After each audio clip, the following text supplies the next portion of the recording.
در حقیقت رسم شخصی است که حقیقت حال را در رسم تصویر می‌نماید.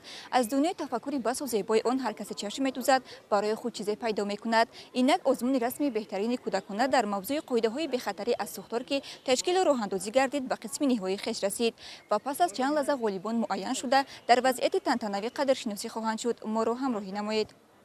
در تدبیر مذکور نمایندگان از وزارت کارهای داخلی جمهوری تاجیکستان، مسئولین از وزارت معارف و علم جمهوری تاجیکستان، خوانندگان و آموزگاران از مؤسسه‌های تحصیلات میانه عمومی شهر و نواحی مملکت شرکت داشتند. سراول مهمانان از رسم‌های به نمایش گذاشته اشتراکچیان آزمون دیدن نمودند. باید قید کرد که هر یک خواننده با آمادگی جدی با رسم‌های جالب و زیبای خود درباره پیشگیری از حالت سوختار اشتراک نمودند و رسم‌های تصویر نموده آنها دقت هر یک تماشابین را به خود جلب می‌نمود. باید گفت که رسامی یکی از نمودهای اساسی صنعت تصویری بوده، اثرهای آن به واسطه رنگ‌ها تصویر کرده می‌شود.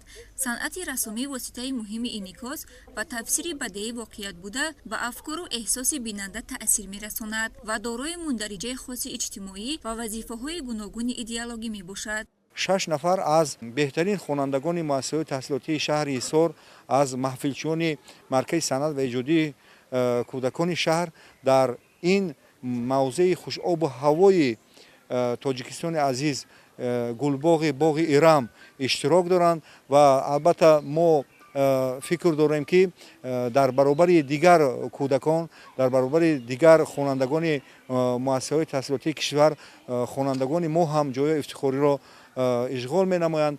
البته تا به اینجا آمدن و اشتراک کردن در این آزمون الکی خودش این افتخار است، این خودش غالبیت است، این پیروزی است.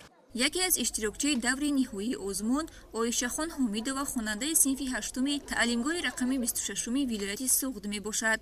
موصوف در دور جمهوری آزمون با تصویر خود که موضوع از سوختار امین باشد را در بر داشت اشتراک نمود. نام برده بر رسم شوق زیاد داشته وقتهای خولگی خویش را و تصویر نمودن منظره‌های جالب و شوق‌آور می‌گذراند. آتش دوست و هم دشمنی انسان است. بسیاری کارهای انسان‌ها را آتش به انجام می‌رساند و به آنها یاری می‌رساند. آتش را انسان‌ها خودشان به خود دشمن می‌سازند. من باز در اینجا منظره‌هایی را تصویر کردم که یکی از آنها منظره میباشد که در آنجا ساختار به عمل نآمده است و ساکنان اینجا همه قاعده‌های تکنیک بی‌خطری را رعایت می‌کنند.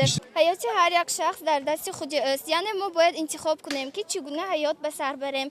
سپس چاره‌بینی با صدا دادن سرود ملی آغاز گردید. بعداً معاون وزیر کارهای داخلی جمهوری تاجیکستان سخنرانی کرده تمام اشتراکچیان را برای غالب شدن در دور نهایی آزمون موفقیت و با مناسبت روز بین‌المللی حفظ کودکان تبریک و تهنیت گفتند. سپس قید کردند که مقصد از گذراندن آزمون جمهوری تربیت نمودن خوانندگان در روحیه و تندرستی، شجاعت، دلیری، مردانگی و بلندبرداشتن سویه و ملکه دانش آنها بهر رعایت قاعده‌های بی‌خطری از سوختار در مؤسسه‌های تعلیمی و منزل استقامتی، حفظ مالکیت دولتی و خصوصی شهروندان از کام آتش، همزمان سنجش ملکه و مهارت خوانندگان عاید به پیشگیری و خاموش نمودن سوختار میباشد. گفته شد که در آزمون مذکور خوانندگان صنف‌های از 4 تا 11 مؤسسه‌های تحصیلات میانه عمومی جمهوری شرکت نمودند.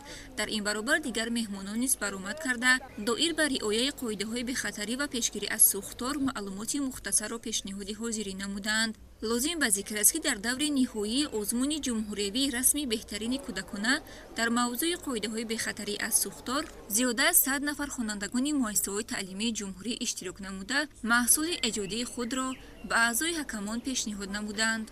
من در این رسمم درباره قاعده‌های ضد سوختار معلومات می‌دهم.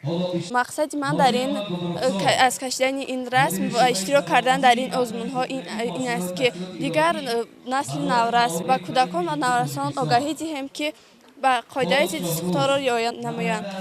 سپس بهر بریده خاطری حاضرین برنامه رنگین کنسرتی پیشنهاد گردید که از رقص و سرودهای دلنشین عبارت بود. آنها با سرود و رقصهای خود توانستند طعم مهمانان را شاد و بالیده نمایند. مورد ذکر است که صنعت رسامی به ایجادکار امکانیتی درک کردن زیبایی و حوادث زندگی را فراهم می‌آورد و در بالا رفتن ذوق بدیع نسل نورس اهمیت کلان دارد. همزمان صنعت رسامی به بالا بردن قابلیت ذهنی و مشاهده‌کاری و ذوق استتیکی نیز مساعدت می‌کند. خاطررسانی می‌نماییم که پس از سنجش هیئت یکمانی آزمون غالبان معین شده از طرف وزارت معارف و علم جمهوری تاجیکستان و وزارت کارهای داخلی جمهوری تاجیکستان با تحفه‌های خاطره‌ای و افتخارنامه‌ها قدردانی گردیدند.